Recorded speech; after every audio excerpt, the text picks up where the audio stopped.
Mustang is a tremendous American car, certainly a classic, and a name that looms large among all others.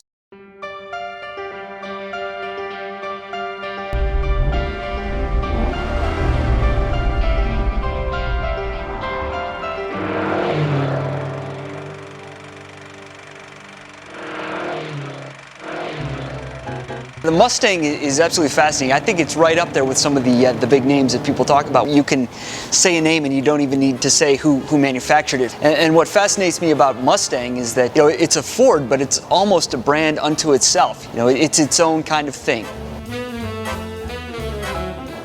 Mustang 1 hit the drawing board in May of 1962 formally. Ford wanted to project an image of performance in its racing. They needed a car right away to show that Ford is back. We're out on the track. We're all about performance. When the Mustang 1 debuted at Watkins Glen in October 1962, it really stole the show out there. Everybody walked away talking about the Mustang 1, and it was on the cover of all the car magazines in the next months to come through the rest of the year, so it really was a big hit for the company. There are some styling cues that got picked up in the production Mustang, the most obvious of which is the name, of course, Mustang. It's a great name, originally named for the World War II fighter, the P-51 Mustang, but also conjures up images of the American West. The badge, the galloping horse badge logo, obviously got picked up for the production Mustang. And then some smaller cues too, like you notice the turn signals underneath here. That's similar to the way they're done on the production Mustang, where they're sort of integrated in the bumper. Well, this car is fantastic, for one, because it's a prototype, sort of a pre-production concept car. A lot of those simply don't survive. There are a lot of things to love about the Mustang 1. The hideaway headlight. I love the roll bar that's sort of integrated into the back there. The greatest thing about the car in my mind is the clever way that they dealt with the pedals in the steering wheel. Because the seats are sort of an integral portion of the frame, essentially, it was impossible to slide those seats forward and backward as you would in a traditional car. So they actually adjusted the steering wheel and the pedals. There's a lever in there. You can pull them closer, pull them further back. So that's a clever way around a problem. Mustang is a tremendous American car, certainly a classic, and a name that looms large among all others. Mustang was launched, I was about 8 years old, and it was the first car I was ever really aware of.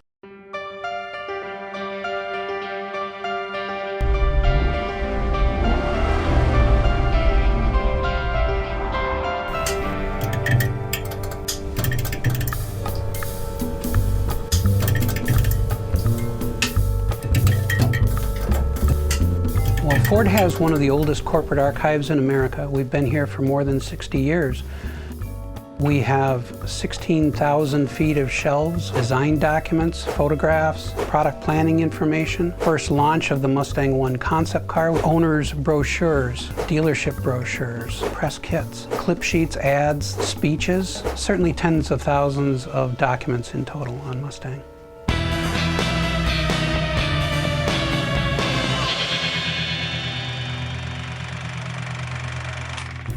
This is one of the first press material, press packet descriptions of the vehicle. Performance Mustangs in 1965. We have all kinds of materials on different, of the different years, the different generations, including marketing to kids. We have the 1979 Mustang, including the Ghia series, designed in Turin, Italy. You see a couple of different ads. This is 1971, I believe. Lots of information, not just about the car, but how the car fits into the world around it. These were from 1964, and then a little more straightforward sales materials. You can see that the catalogs are reflective of the styles of art and the culture that we were selling to. Hundreds of different ads on Mustang. In 1971, you can see certainly a different look to the vehicle and the way the vehicle's represented. In the 1960s, as the kind of California surfing culture came in, up to the 1979, the new body coming off of the Mustang 2. The vehicle started to take on different aspects, sweetheart of the supermarket set, from a luxury vehicle to an accountant who wanted to shake things up a little bit in their life.